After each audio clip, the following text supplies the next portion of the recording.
Welcome to my fellow panelists and our attendees at this session for Presidents and Presidencies in the CEE region, articulating anxieties in a dialectic between past and present. My colleagues are Timothy Barney, Adriana Cordali, Jason Edwards, and Noemi Marin. I'm Rebecca Townsend. We ask, how have presidents rhetorically cultivated anxieties or addressed rebellion and counter-rebellion historically? How do contemporary social, cultural, and economic challenges invoke or elide rhetorics of the past? This roundtable it's a discussion, roundtable discussion, will explore how presidents and administrations confronted cosmopolitan and anti-cosmopolitan impulses and movements. Barney will examine the mythic status of Czechoslovakian President Havel in US political and media discourse, from preeminent symbols of 1989 to the use of Havel as a moral counterpoint to Trump. Cordali will then discuss recent slogans by the US political right, which reveal commonalities with expressions used in Eastern European politics since the fall of communism, focusing on how they translate differently in various cultures because of specific socio-political characteristics of these regions. Edwards will speak about Orban's discourse of invasion in rhetoric, about Muslim immigration into the country. Marin will focus on the last three presidents of Romania, Iliescu, Băsescu, and Iohannis, and their distinct post-communist rhetorical style of public discourse. While the style demonstrates communist and European legacies of presidential discourse, the overall arguments are somewhat similar in terms of presenting Romanian state within national populist or European contexts. And finally, I will discuss the 80th anniversary of World War II in Poland, considering President Trump's absence at the commemoration, and how that moment has become more meaningful in creating anxieties about world security. Speakers will share common overlapping concerns about the cultivation of anxieties in this structured discussion of presidential rhetoric, concerns that we will invite our audience to explore with us. So first, please help me to welcome Timothy Barney. Well, thank you, Rebecca. And also, I probably took you maybe too seriously on your bid to have us under-prepare for this. So I hope that my comments are taken in that spirit. But I'm excited to be here, and this is my first time at this conference. So this is I'm really excited to be a part of this and to be invited. I'm just going to say a few brief things here. As many of people on this panel know, some of my friends here know that I've been working on a project for a long time about Václav Havel, the Czech playwright turned dissident turned president, especially focusing on his presidency and the sort of controversies and the kind of almost mythic status that he's taken on, especially in the so-called West. And so I'm looking at the presidency through that lens. And actually, one of the most recent essays that I wrote about him was his address to U.S. Congress in 1990. And actually, Jason knows about this because I found out he was the external reviewer later on, and that was great. But I wrote about this address, and it's become kind of a lot of politicians and commentators have picked up on this address as this kind of big moment where it kind of symbolically marked the end of the Cold War for politicians in the United States, and it's become sort of a celebrated address. And I started looking into it and more and reading this address and wondering what it meant and what it stood for. And it's interesting because Havel, on the one hand, is making this kind of bid for this kind of humanistic look at politics, and he was actually saying for Americans to learn from the Czechs and their example of all the hardships that they had been through, that they had something special to teach the United States. But it's interesting, in my look at the reception of the address, this 1990 address, it was a lot of politicians who were using it as a triumphant, sort of like the U.S. principles have won the Cold War. And so the Havel's message kind of got chained out in this very interesting way. And he's now become, this kind of myth to these commentators. So for example, it's actually quite poignant that about Trump's defeat yesterday, because over the last couple of years during his term, these commentators have actually used Havel as a counterpoint to Donald Trump. And so anytime that anybody wants to say something about humanistic politics and empathy in politics, they always use Havel as the symbol. So for example, David Frum, Michael Gerson, David Frum, of course, the center-right columnist, Michael Gerson, a former Bush speechwriter, and also Jeff Flake, the former Arizona senator, all have used Havel in these interesting ways. And I was always curious as to why, how they were almost these center-right figures, the kind of right-wing figures that had taken him on. And so, for example, early on in Trump's term, David Frum brought up the power of the powerless, right? And used that as an example of how we need to do politics in the age of Trump. And Michael Gerson was the same way. Jeff Flake actually sitting in a nonprofit that he was working for that did humanitarian work in Africa back in 1990. He was hearing the address by Václav Havel and saying, "This changed my life." And this was the voice of someone giving a voice to what real American principles should be like. So I always thought the appropriation of him as almost this American symbol has become really, really interesting. And so I'm starting to write about that more. I've written about itself specifically, but now I'm testing this kind of reception as this goes over the years. And it's interesting because I've talked about this with Noemi before, is that he's got a very checkered history at home, right, in the Czech Republic. So he's beloved in certain ways, but folks at home know that his presidency was not the unifying, moral presidency that everybody thought it was going to be. So I'm kind of juxtaposing this history that he has in the Czech Republic versus the history that he has in America, and he's had an interesting relationship with America because he was supportive of the NATO joining, and he also was supportive of the Iraqi invasion in 2003, controversially, of course. And so some folks at home remember that he sort of gave himself over to the so-called West a little bit more than they would have liked. And so this mythic status that he's created, or he didn't create himself, it's created rhetorically and socially over the years, is something that I want to continue to write about and see what happens. But it's really interesting with yesterday's defeat of Donald Trump that I'm sure we're going to see actually even more editorials in the next couple of months with Havel's name emblazoned on them with his typical quotes. And they always take upon him as the symbol of him as the dissident, but they rarely talk about his presidency, which I think is really interesting. And maybe that's intentional, but I think it's really interesting that they ignore that part of his record, which is a little bit more checkered than him as the beloved playwright who fought the system. So I'd love to hear. I want to talk more about this, but this is what I'm working on right now, and I'd love to hear more what folks are thinking about and what they're working on in terms of different presidencies right now. Thank you. Thanks, Rebecca.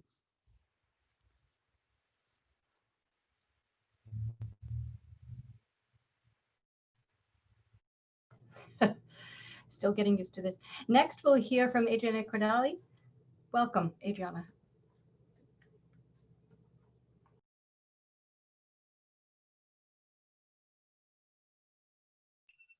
Microphone. Adriana. Sorry. It's my first time in this conference, I was saying, and it's fascinating to me because my specialization is in rhetoric. And I wrote my dissertation in the visual rhetoric of communist propaganda with case studies on Romania. And what fascinates me right now about discourses, both East and West, and I'm doing a comparative analysis of some terms that are used both in Eastern Europe and the United States, obviously imported in the United States, and really don't finding the soil that makes them work in Eastern Europe. But I find a hybridity of discourses that is the legacy of the communist times. This kind of openness to new discourses and new ways of expressing yourself freely has has led first in the first decade or so to extraordinary confusion on the part of the population. And it also created with time polarizations that are more heightened here in the United States recently, but they have been there like for decades in Eastern Europe. So I find the hybridity of discourses, and the other thing is the dialectic of discourses, how with different periods of time, the dominant discourses or the accepted discourses push away, especially in totalitarian regimes, minor discourses, or push to the private sphere even opposition discourses, and how with the change of regimes, this turns upside down. The more private ones, like for example, and I wrote about this, is the rhetoric of migration and of leaving the country. That was very, very soft-spoken during communism in these countries. Most people wanted to evade, they wanted to leave, but it was not spoken openly, it was not in the public discourse at all. But they became extremely prevalent in the private sphere. And once the regime changed, they became absolutely overwhelming and ubiquitous, to the point where people like planned and left the countries. But that's not what I want to talk about. I did write a page and a half of what I want to talk about, because my title my working title is Traveling Slogans, the Deep State from Eastern Europe to the United States. And I will just read this through so that we can open discussion after that. I'm just focusing on this particular slogan, well, or concept or term, because it is very ubiquitous in the discourses of the president we still have for a couple of months. So people that have lived under totalitarian regimes still have strong feelings about the past, are often drawn toward extremes, and may believe in strong and irreconcilable binaries, when in fact excesses should be equally repudiated. This disquietude about the unsettled past continues today, at a time when extremist thought has resurfaced and is in fact bleeding into the mainstream from realms of the public space that had been previously more prevalent on the fringes.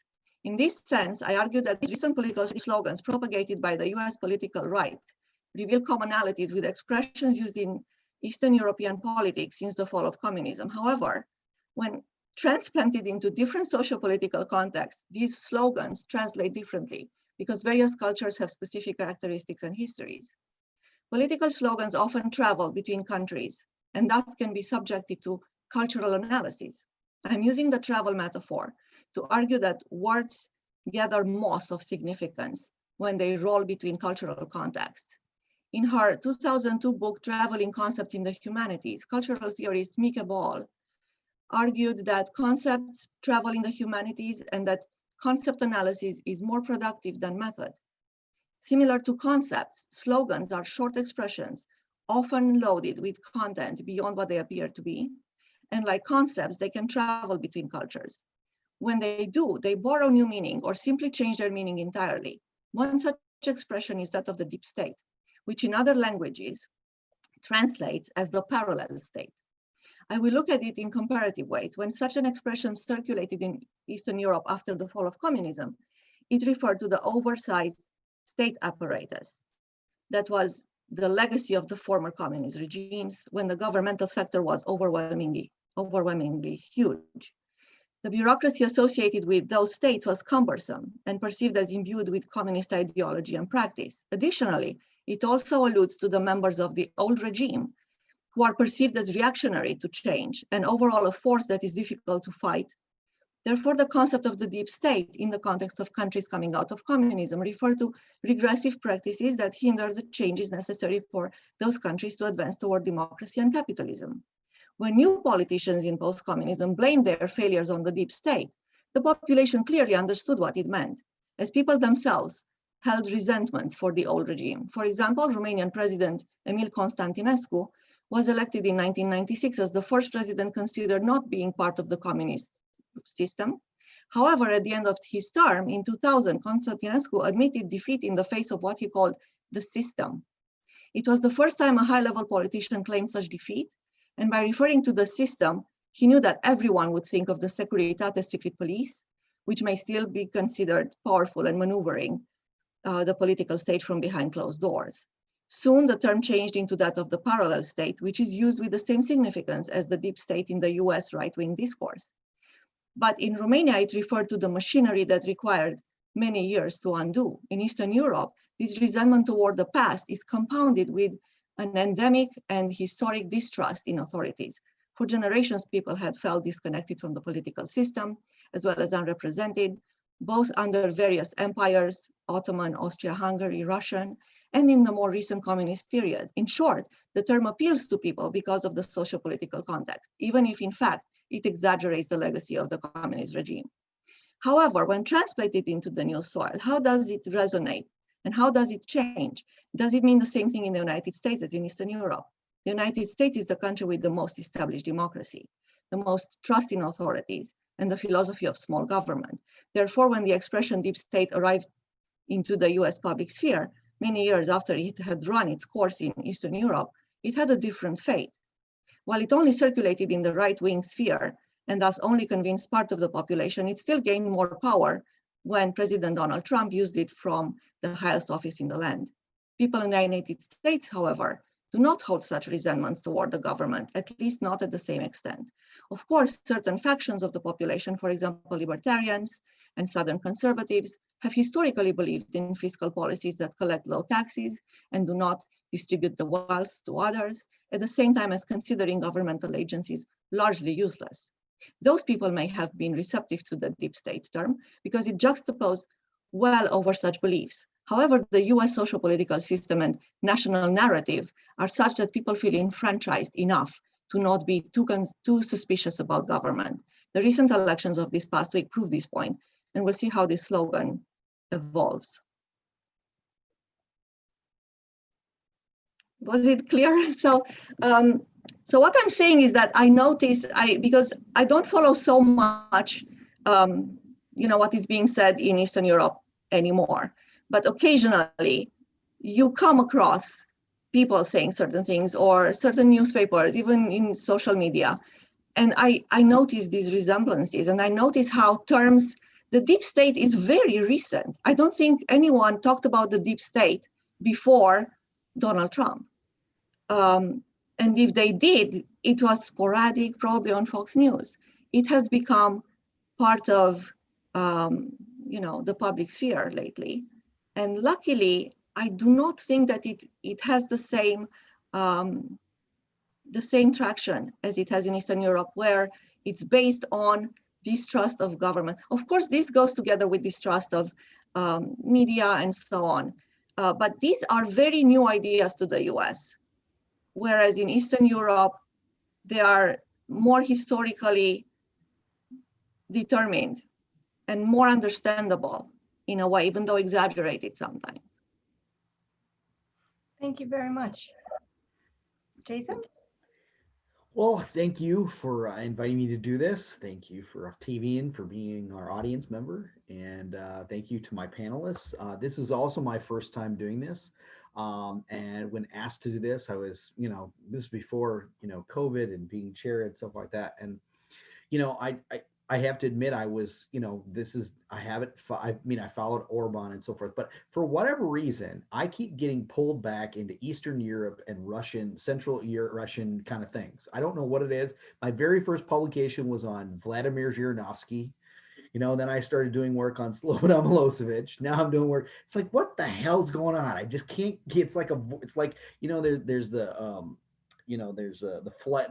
velocity from a black hole. You can't get away from it. Well, I can't get away from it. And I'm finding myself enjoying this at some level, because it actually gives me something else to focus on. So what I decided to do is I was going to look at certainly Orban's rhetoric regarding invasion. He's made a lot of different statements, and I was going through it. There's a whole bunch of stuff that you can find on his page and so forth. So I actually just really wanted to focus on one example. So I actually focused on his State of the Nation address on February 11th, 2019. Fully admit, not totally understanding all of the kind of the rhetorical thresholds for Hungary. It seems like this is kind of a very something that happens every year in Hungary, and I'm sure it happens in other countries as well. But it's like a State of the Union address, if I'm familiar with Hungary, and talking about that. But you can certainly see the themes that he's built his career on come through in a lot of the different kind of just examples I was looking at. And I think this is a really good example of how that rhetoric of invasion has evolved over time, because it's not just now Muslims, which was the primary boogeyman, just a couple of years ago. Are it's a cabal of globalism and a whole bunch of things. And just want to kind of run through some kind of things and then talk about how these tropes are very similar. And I'm sure those of you who are in this space and know a lot more about this than I do will find similarities that run across countries. And that's what I find fascinating. I think this would be a fascinating essay to kind of think about what are these kind of symbols that kind of run across this vocabulary that runs across Central Eastern Europe and so forth. And I'm just going to mention it, just going to start with a couple. So one, talking about that notion of invasion, but primarily invasion from an other. That invasion is primarily, in this case, is the idea of migrants coming from Syria, Muslims, right? That's really where you see the kind of where the rubber meets the road.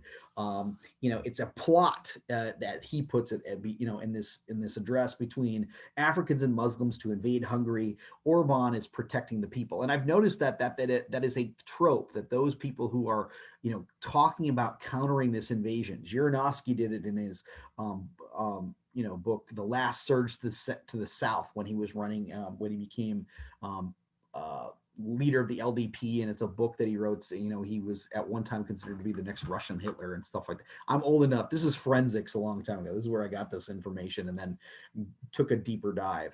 So it's this idea of invasion. He was talking about Turkey and the relationship between Turkey and Russia at the time in the 1990s.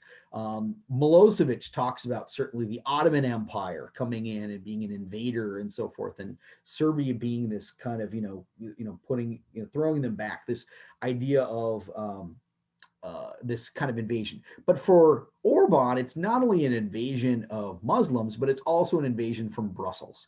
It's an invasion, this globalism, this idea, this language of globalism, which is also a prominent trope within certainly Donald Trump's discourse. And my next kind of sabbatical book project is really looking at what is called the dissidents of American foreign policy. And dissident, I don't mean dissident in the form of Václav Havel. I really mean talking about people who run counter to the normal foreign policy discourse in America, which was the liberal international order. People like Robert Taft, Donald Trump, Ron Paul, Pat Buchanan. These are people who would seem to be outliers, but now with Donald Trump becoming president, brought that information into the fore and into the conversation and so forth, and gain a lot more prominence and so forth. But this idea of language of globalism, it's a plot of Africans, Muslims, Brussels, George Soros. There's this cacophony of cauldron of people who are trying to invade Hungary, and I'm sure other nations to create a mongrelization. And he doesn't say mongrelization, but what's fascinating about Orban is this language. It's almost, you see this idea of purity, and it's almost like a Nazi Aryan discourse, where he's talking about, later on toward the end of his speech, he gives a 7-point plan for how women should need to have more babies. Like if you have 4 kids or more, you don't ever have to pay taxes again, and you're going to get like financial incentives. I don't know how much it is from the state, but it's the state support of like women are nothing but birthing factories. And it's like, damn, I didn't expect that. I expected the standard tropes stuff I've seen, but I was like, I didn't see that. And I remember seeing the same thing when I was looking at Zhirinovsky stuff 30 years ago. He was talking about giving women bread and vodka and finding husbands for them, because it's no secret that the birth rates in Russia are going down. They can't sustain their population and so forth. And one of the things that they've talked about is wanting women to have more babies and more Russian babies and so forth. And that kind of, so this idea of not only Hungary, but other states like Serbia and Russia being bulwarks against this onslaught of this idea of a bulwark. I remember one image when I was writing about Milosevic, and I was focusing specifically on his invocation of Nez Lazar, the famous, Serbian prince who stopped, or didn't stop, but is revered in Serbia, and from trying to stop the Ottoman invasion and so forth. And there were people in the crowds shout, Europe, don't you realize we saved you? We stopped the Ottoman invasion. We were taken over, so you could survive. And that's kind of what you have, that same kind of trope that's going on. And then just the final, this mongrelization is really a common, it's much more than I thought of what was going on. It certainly relates to the mongrelization that you can see, in American rhetoric with the guy of different racial groups, the misogynization of the 1950s and 60s, the mixture. Talking about, Orban used the notion of it was a betrothal between the Nazis and the communists, red shirts and brown shirts. I found that word betrothal. He's able to fuse the two together. And rhetorically, someone is able to wed those two together. Often you see it, but he calls it a marriage between the two. So it's a fascinating kind of cauldron of these kind of similar symbols and images that I didn't think. And it makes sense, but there's a connection across all of these discourses. I think there is, Noemi, a book there about these kind of similar symbols that run across, all these states, and are probably run across a lot of rightist discourse throughout the entire world, but certainly seems to be very prevalent in Central and Eastern Europe and Russian discourse about invasion, the idea of being a bulwark, a bastion of saving humanity from the invasion of globalism and all this other stuff. So I'll leave it at that, because I know we've got other people, and I think I went over by 30 seconds. But I curtailed it. Thanks, Becky. Sorry. Sure. I'm not the one keeping track of time. I'm sorry. Our colleague Dila Cruz is keeping track of time, and she tells me what to do. So I'm following the Dr. Nazarova. I appreciate direction. it. Thank you. Thank you, Jason. Noemi, Professor Marin, would you continue? Thank you.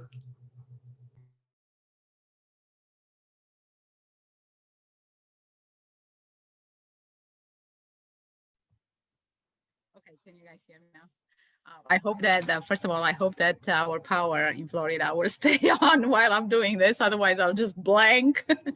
I'm going to start with two things. Number one, literally to thank Rebecca for organizing it, but also to thank whatever gods of conferences to have this kind of roundtables on the topics that are so darn important to us all. But even now it shows, and after yesterday, it shows the prevalency of the role of presidency, and the discourse of presidency is so very important. And number two, I'm going to start with Rebecca presented at the beginning what our questions are, but the question of this roundtable, I will start with, for me, the first one was the second question, is like, how do contemporary social, cultural, and economic challenges invoke or elide rhetorics of the past? Because the three presidents of Romania that I wanted to talk about, the three presidents really represent a bridge of the past to the first one. Iliescu was elected in Romania in 1990 for a temporary time, then in 92 for a full term. Then he lost the elections, as Adriana mentioned, to Constantinescu for 4 years. But Constantinescu was the president of the university, of the Romanian university, so he was a very different kind of guy. Iliescu came from Ceausescu time. And then Băsescu took over for 2 terms. And again, Băsescu was a former communist, not activist, he was a Navy captain or admiral or something, but anyhow, he was in the system, talking about the system. And then Iohannis, who was the mayor of Sibiu, a very westernized and old city of Transylvania, became the president, and he won the second term. So Iohannis being a German ethnic of Romania. So those three people, why are they interesting in terms of the past, and who are they in terms of the notions of presidency and anxieties? I wrote about it in multiple places, including that collection that Timothy and Jason were part of, which is the Rhetorics of '89 with Cesar Ornatovsky, which were very, very important moments of different countries with different presidential and public discourse issues that show the prevalence and the relevance of the rhetorics of official rhetorics versus the underground or dissident or oppositional rhetorics that had taken place in the transition from '89 to now. I do want to say one more thing before I start about those three people, is that I find now, I just had a intervention on University of Miami and FIU, Florida International University, with the Center for European Studies on populism. And I have to say, I've worked more and more with the rhetoric of communism and the need to analyze it, the justification, the legitimacy of literally the huge need to notify, to notice, to analyze, to understand how those could be so powerful for 45 years to 75 years for over, millions and millions of people. If you think of the crimes of communism, we are talking about over 100 million victims of communism during this era. And there is a new book coming out, which I'm happy to announce, which is 100 Years of Communist Practices,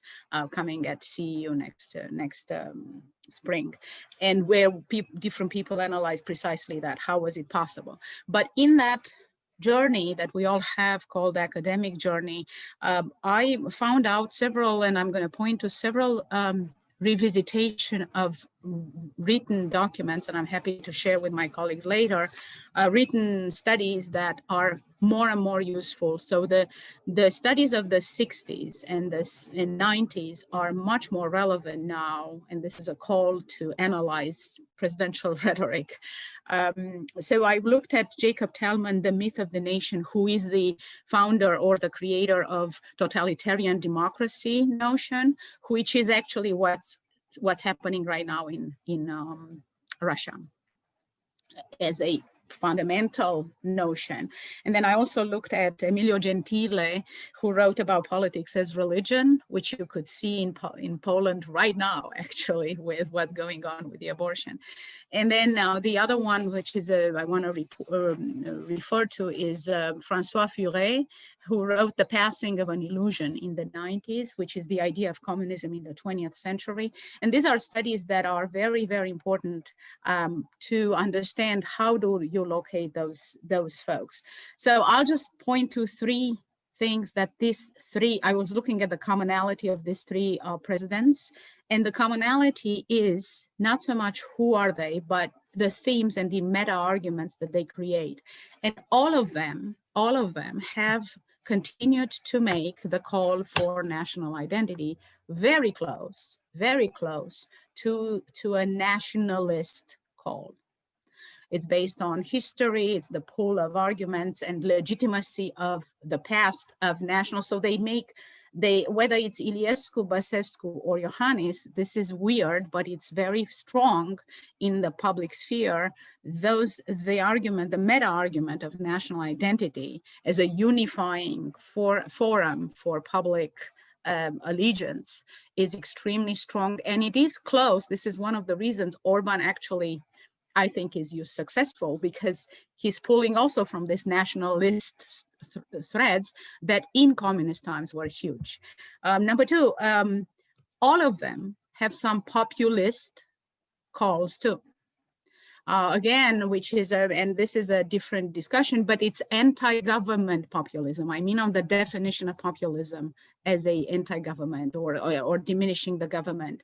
Because what I find fascinating is that the enemy, the construction of enemy, which is a third theme that all of them have, the construction of the enemy had been probably more during Iliescu's times, much more, let's say, defined as anti-communist, funny enough, even if he was coming from a communist part.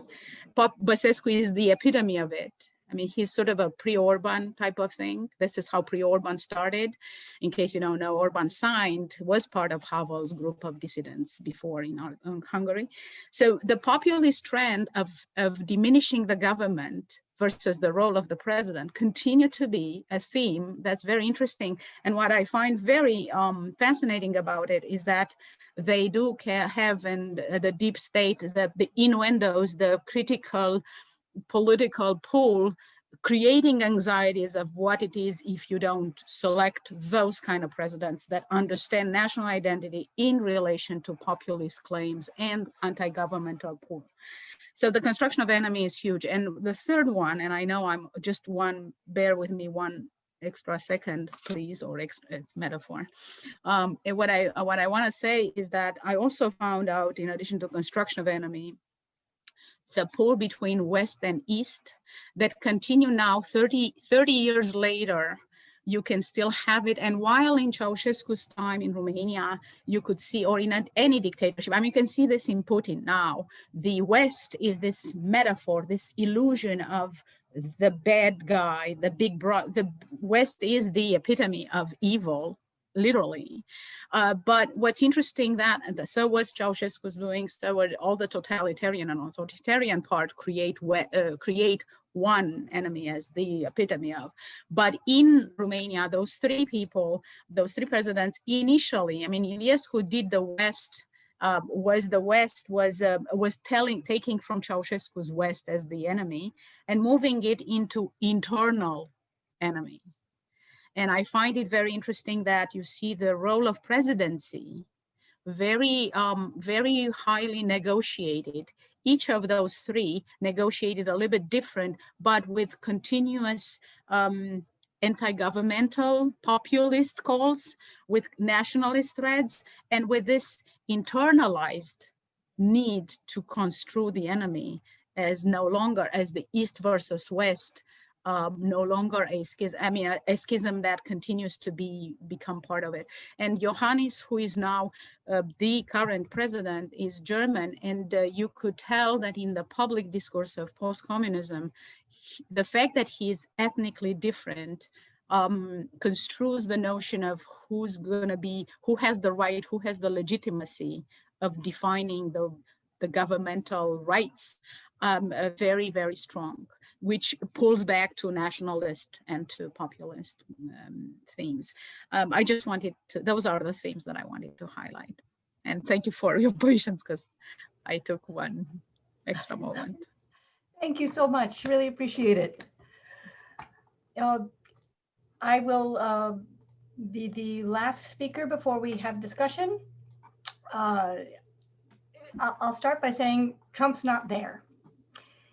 It's the historic 80th anniversary commemoration of the start of World War II, and despite being the very first ever president of the United States invited to the annual commemoration, he's not there. It was September 1st, and according to TVP, Poland's TV network, the plan for the commemoration called for state celebrations to occur in two parts. So on the morning of September 1st, Polish and German presidents would go to Wilunie, Western Poland, the city that was the very first city bombed by the Germans. And the main commemorations would occur in Warsaw on Piłsudski Square, where the tomb of the unknown soldier is located. And leaders of the EU and NATO, Secretary General of NATO had all been invited, and Trump was invited. So a notable invitation. I had written for the conversation that there had been commemorations of this start of World War II at various sites. The most prominent commemorative site was in Gdańsk, in Westerplatte, which had been bombed 10 minutes after Wilunie. The city regards itself as a melting pot. It's a meeting place of cultures, nationalities, denominations, a very cosmopolitan city. And Poland changed, as I argued in the conversation, Poland changed the site and putting it in Warsaw to give it, and not just Warsaw, but in Piłsudski Square. And as a result, it gave it a more nationalist backdrop. despite nationalism becoming or being a very contribution to the cause of the war. Trump was absent. And in the roundtable discussion, what I want to discuss is the replacement of the commemoration in Warsaw, the significance of Trump's absence, and the meaning of meanings of Vice President Michael Pence's presence at the actual event. And I'm treating, I just want to offer some brief thoughts about each of those three things and invite fellow panelists and our audience member to discuss this and for what they might reveal about the topic of our panel about how presidents and presidencies articulate anxieties in the dialectic of past and present. And I'm treating the word articulate as both the ability to speak fluidly and the sense of having joints or jointed segments. So the Trump absence, the Pence presence, and the replacement join together, kind of in an inflamed joint, much like in the fashion of arthritis or a frozen shoulder, something that makes movement, any kind of smooth movement or productive movement, difficult and sometimes painful. So the visit was supposed to also include a conversation between Trump and the Ukrainian president. And that, of course, did not happen. And Trump canceled because he claimed it was due to the hurricane that had occurred just around that time. He went golfing that day and he tweeted about, of all things, his popularity on The Apprentice. Asked if he had a message for Poland on the anniversary of the outbreak of war that resulted in the death of 6 million of its citizens, saw its capital and other cities razed to the ground and its cultural heritage looted, Trump said, "I congratulate Poland."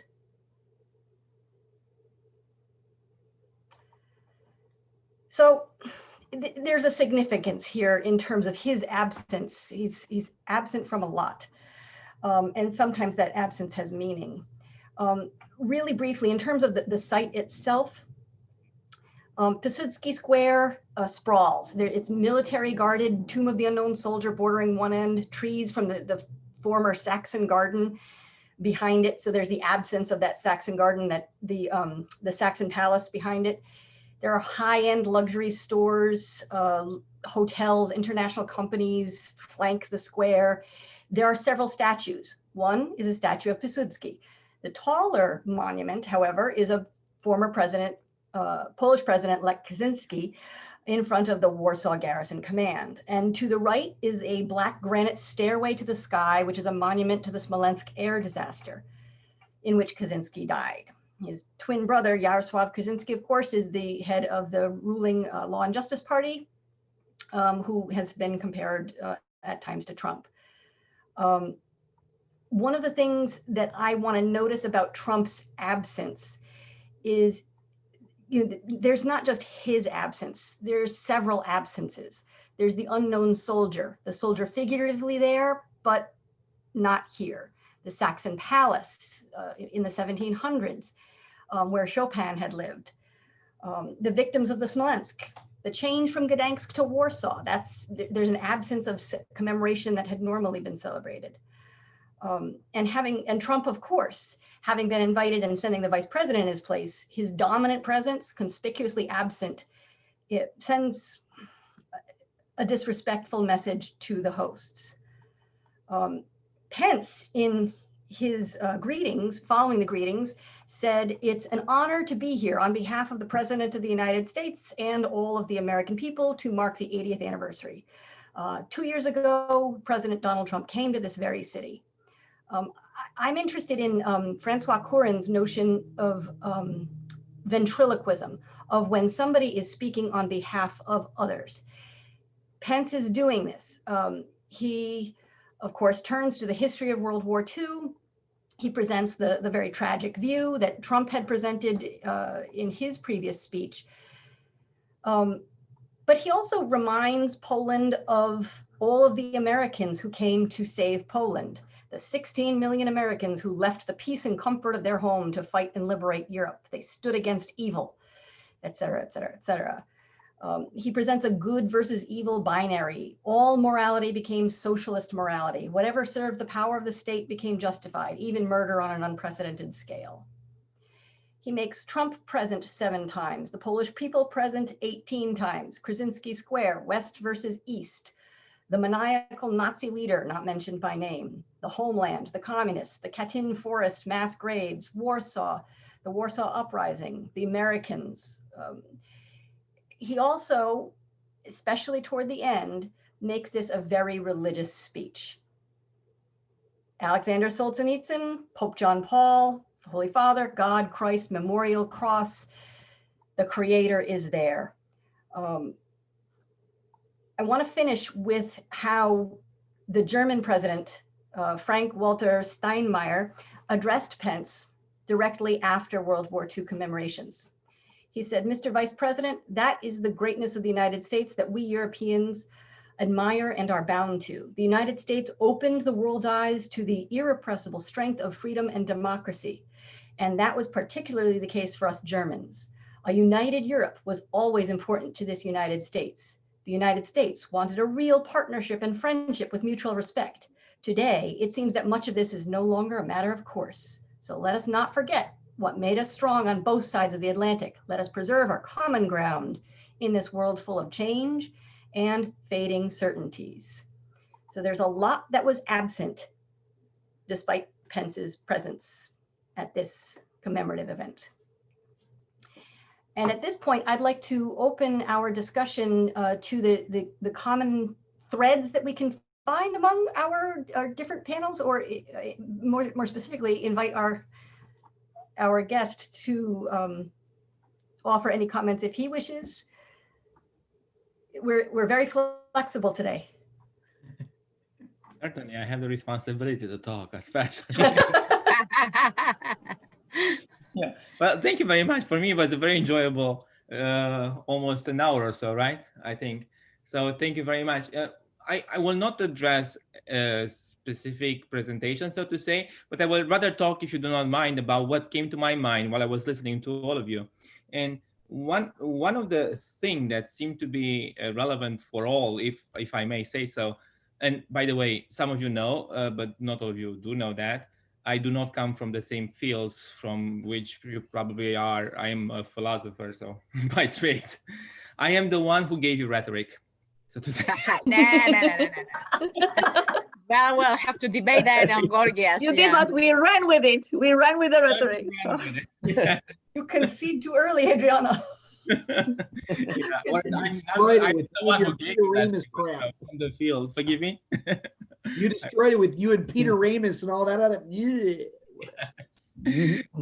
So what seemed prevalent to me was exactly about this binary morality that you mentioned at the end. And I was wondering to some extent whether the division among people that Adriana was talking about at the beginning, in fact, is not, to some extent, an effect to a certain kind of rhetoric that uses labels that have moral weight. So those labels can stop any kind of dialogue. And I'm not talking, from my perspective, it doesn't come only from one side of the political spectrum. I actually think both sides of the political spectrum use the same kind of approach. And I wonder whether it's possible, even in this era, in which messages have to be transmitted fast through TV and Facebook and radio or whatever, to have any other approach than the one politicians have nowadays. Do not get me wrong, I'm not trying to justify it. I just wonder what would be, because nobody, if I start to have any kind of philosophical argument about conservative views or philosophical argument about liberal views, nobody will listen to me, honestly. And believe me, I have experience in that, in the sense in which people, except intellectuals and all that, but intellectuals are not such a big quota in the population that vote, so that you can convince them with arguments. You have to convince them somehow by raising emotions, which normally is done through rhetoric. And I wonder what would be, the other version? How can we get out of this continued labeling that takes place and that denies any kind of dialogue, because the moment in which somebody is labeled morally in a set, well, is labeled with a term that has moral implications, that person has to take time to defend himself or herself of the moral accusation that was placed on them before they actually can even talk about the topic itself. If it makes any sense, I don't know, but that's what I was thinking while I was listening to all of you.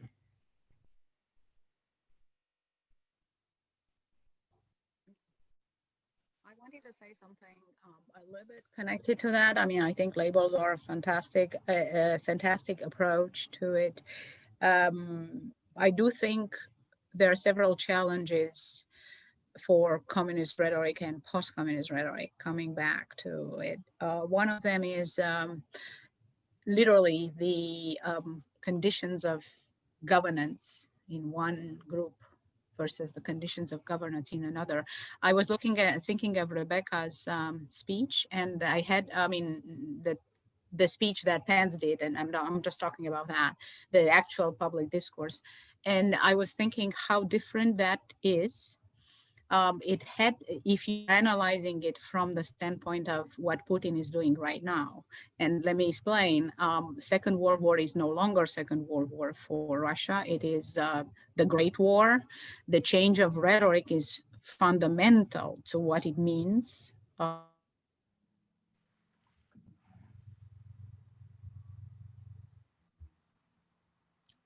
Noemi, I think you're thinking of Gore, for example, who had to do, every single vice president has to be the ventriloquist of any, it's by nature of the beast.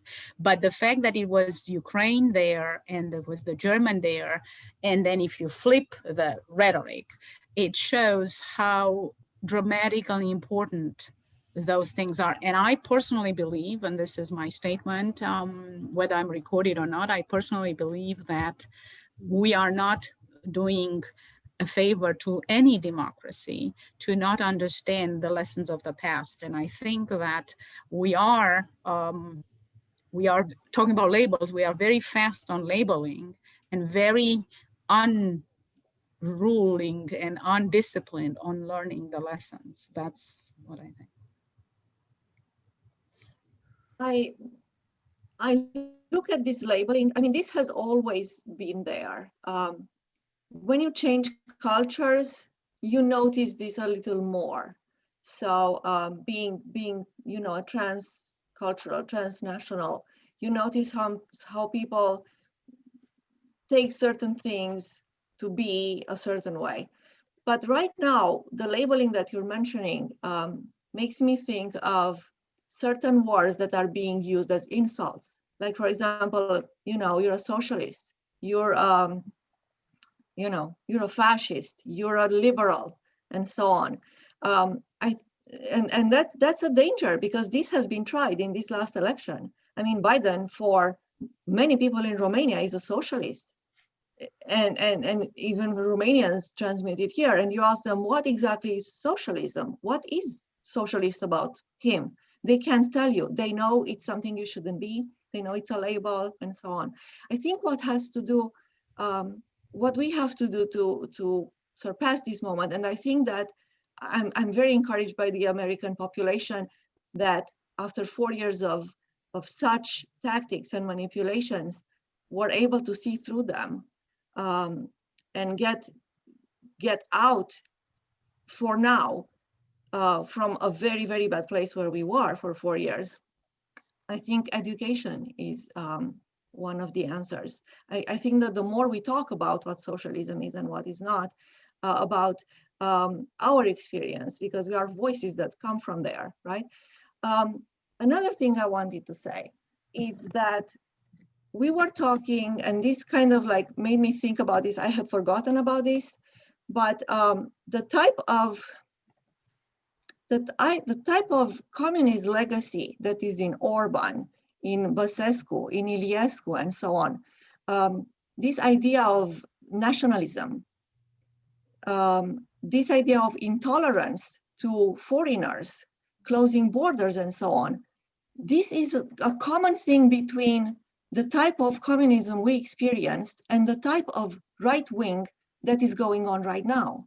I mean, when we start to unpack what we mean when we say the communist regimes we come out from, we see things that have been going on and they have been taken on by the right, which case in point is Russia.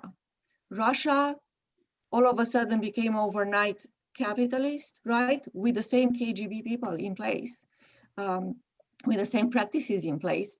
They are now, worshiping money and continuing their practices of exporting ideas and trying to have influence in other countries around Russia and even here in the United States. They have the reach here already through this new populist right-wing rhetoric that, in a funny way, is rooted in what we lived in Eastern Europe for 40 years. And I think not many people are aware of this, because when you say socialist and Marxists and all these people want to bring communism to America, people who lived in communism think it's that kind of communism, right? And which is impossible to even imagine in this country. So I think that's where we have to work some more. I have seen people who see these commonalities and write about this. I think there is an Austrian researcher who wrote about the communist regime as being really fascist, if you think about it in these terms. So I think that's another area where it can be productive to analyze this course. And from a U.S. context, I mean, I think and also I think, when I think about Trump and I think about his anti-globalism and so forth, I mean, this has been around in the underbelly of a lot of on the far right for a long time. Think of the John Birch Society going back to the 1950s with their anti-UN discourse. I remember arguing with my ex-wife's uncle about 25 years ago about NAFTA and how they were going to drive, trucks into America and drop off illegal aliens, and we're going to create the Amero. I remember the Amero. Anybody remember the Amero? That was going to be the new currency, right?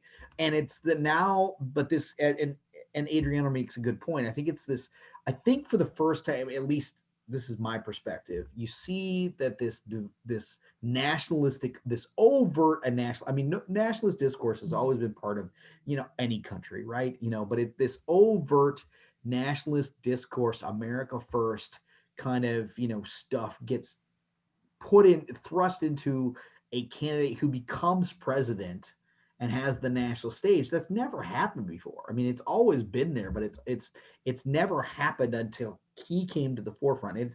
And you can find, and this is what I'm fascinated. I'm fascinated about how this language translates. It's always been there. Has a 240-year history in U.S. I mean, it's not unusual to label people. I mean, hell, if people understood, in the 1830s, people in the bowels of Congress were beating each other with canes. I mean, literally dueling. I mean, there's not like there hasn't been fight. I mean, the worst that you can think of nowadays is when Dick Cheney told Pat Leahy from, a senator from Vermont to basically go do something that anatomically was impossible. If you understand what I'm saying, if you remember that remark.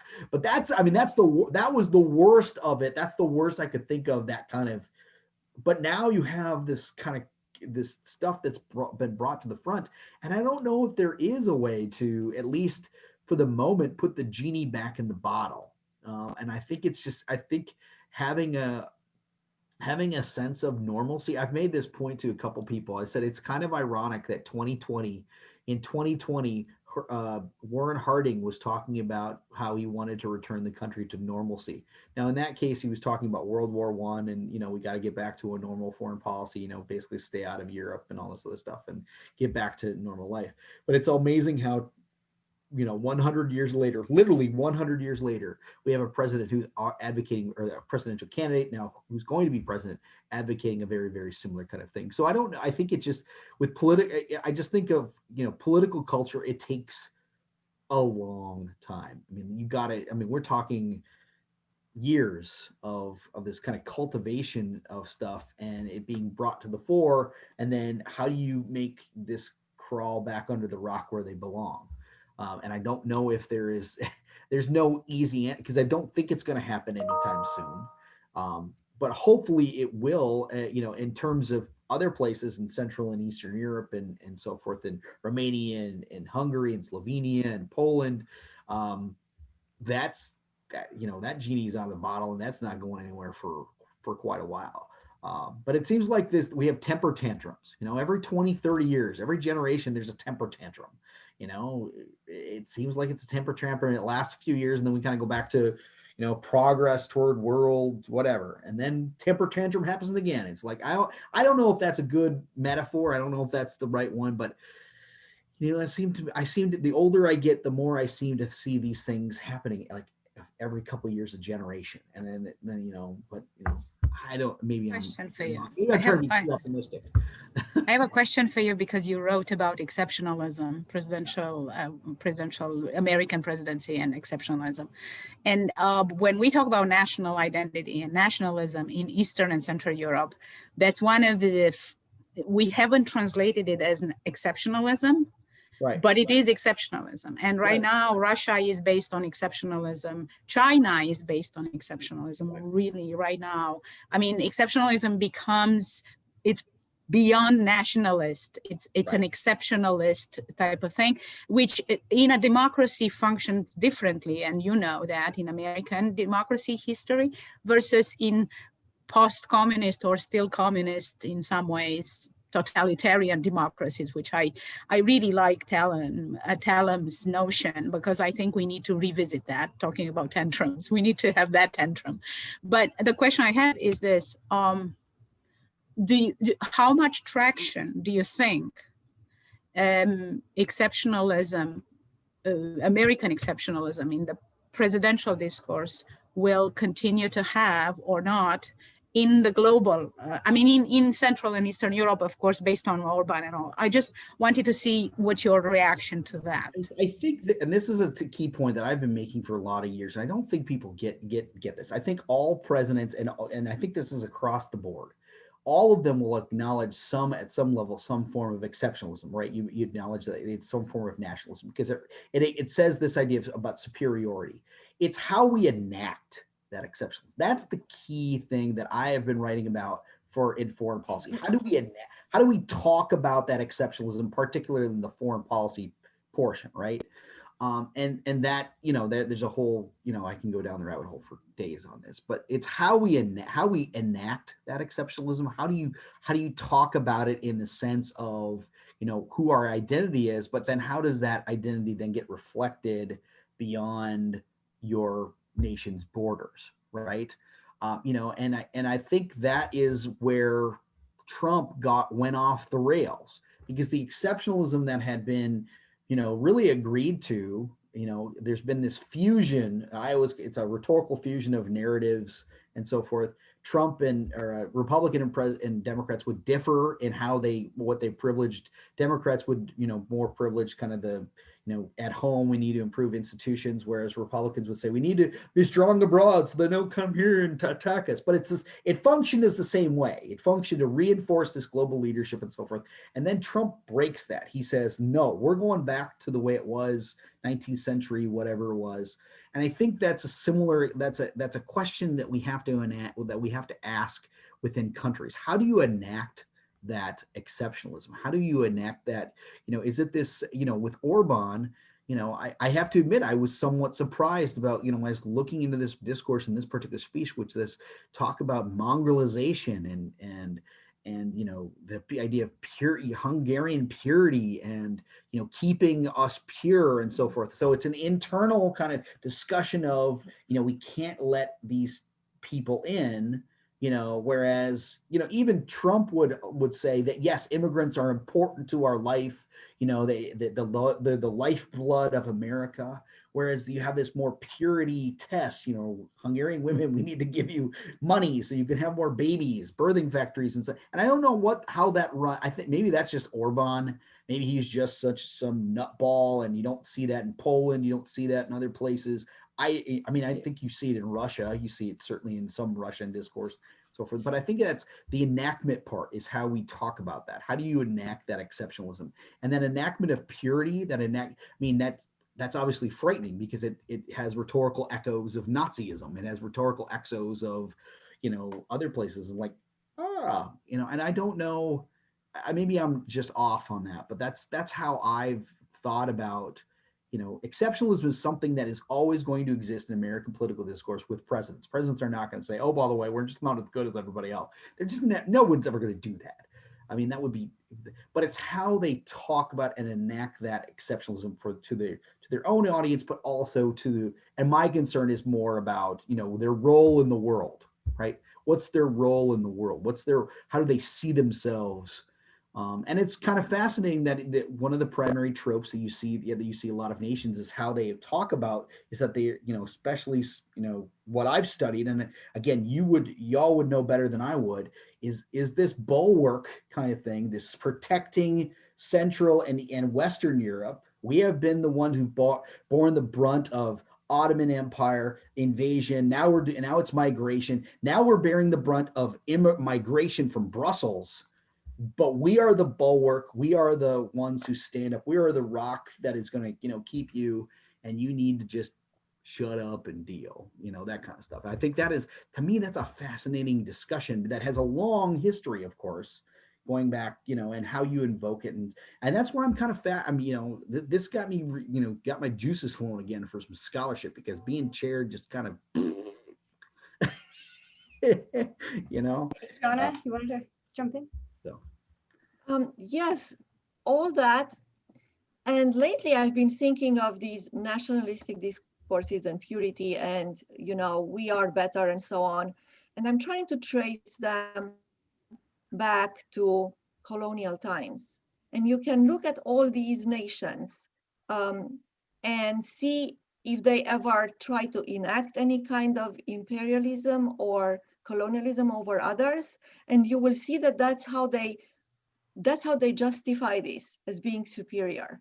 Hungarians were part of the Austria-Hungary. They really enjoy, so their nationalism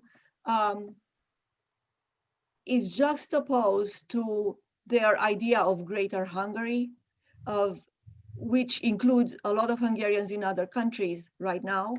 The Russians are also linking their nationalist idea to their times of imperialism and importance in the world and expansion in Europe, right?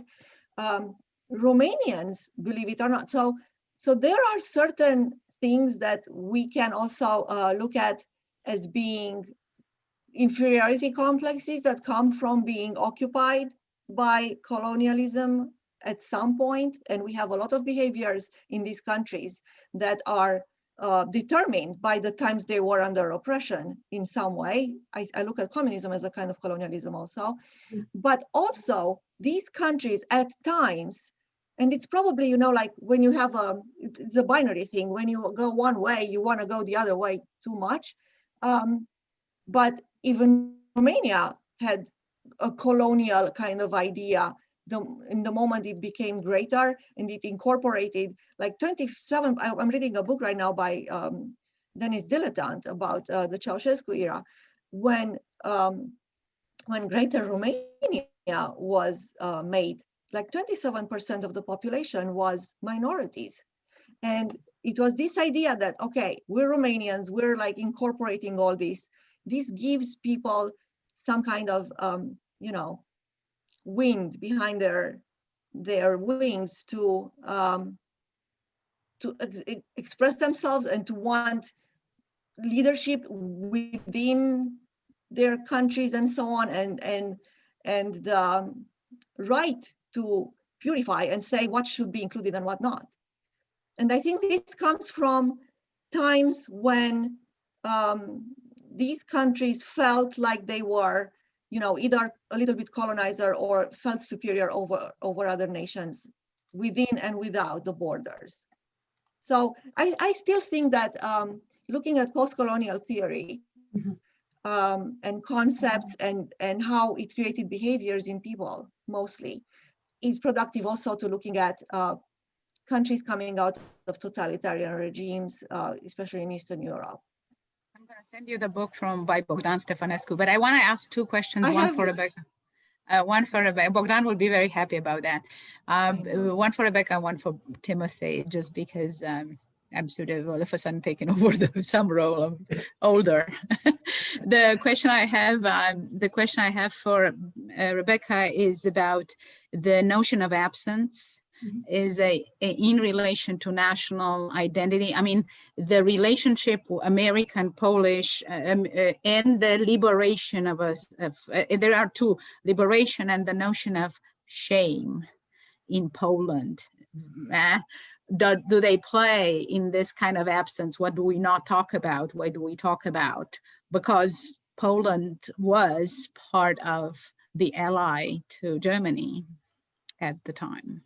It's an occupied country, but they had killed a ton of people in Poland without, I mean, they were allies in the sense that, I'm not going to go there. That's question number one. And question number two for Tim is about we were talking about Orban and all.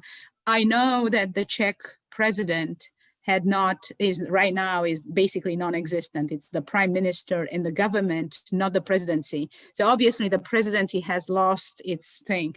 Is it connected in any way to Havel's, because he was, to Havel's persona? Well, I'll start first. Tim, let you spend some time thinking. In Pence's speech, Poland's victim status was made present. There was no mention at all of any Polish citizens, like in the case of Neighbors, that where people were participating in some of the persecution. That doesn't play a role in Polish national discourse about who we are as a people. And in fact, there's a lot of anxiety about the scholarship related to Gross's book. So it was absent certainly in Pence's, and understandably so in many ways. He's going there to commemorate the massive attacks that occurred on Poland. So one wouldn't really expect him to bring that up. But one could expect him to bring up a cosmopolitan history of Poland, or their fight for democracy. Lech Wałęsa certainly wasn't mentioned. So there were a lot of things that weren't mentioned that could have taken the place of a less victimized Poland. But the victimhood status has been prized for a long time. I wrote about it in Trump's Warsaw address. He played on the same idea of Poland as victim. And that played a role in the Clash of Civilizations thesis, which the rest of you had kind of addressed in some ways. The fact that there is West versus the East, there is them versus us, and that leads to all sorts of other entailments that are horrifying. That's very interesting. Well, I had a chance to think there for a second, which is good, but I was still paying attention, Rebecca. So Right. But Noemi, thank you for asking that question. I think there's a couple different ways you could look at that about Havel's, sort of legacy and influence there. I think obviously part of it is the fact that that the presidencies are constitutionally sort of symbolic anyway, right? And so there's there's always been a difficulty in nailing down what that role should really do, and it's the inhabitants that kind of make up the interpret that role and do what they will in them. One of the things that I was thinking about is that Havel is put such a stamp on that particular role, and I think that he he probably played up the moral aspect of this too much. And I think at a certain point, his constituents started to resent being lectured all the time about morality and politics when they were worried about their pocketbooks in some ways. And so I think they came to think of the presidency as a little bit of this kind of, well, cosmopolitan thing that was for the rest of the world and for Europe and for America. He would be the symbol to them. And then, but he wasn't kind of fulfilling much of a role at home. And so I think that, his charisma certainly, overshadowed that role a little bit as well. But if you think about Klaus afterwards and Zeman, the presidencies of much more sort of technocratic and less lecturing and less morally, humanistic and these sorts of things. So yeah, I think he may have played that up too much, and now the role of the president is seen as more just ceremonial. But yeah, that's a really good question. Something I've had to struggle with, to kind of think through. Yeah.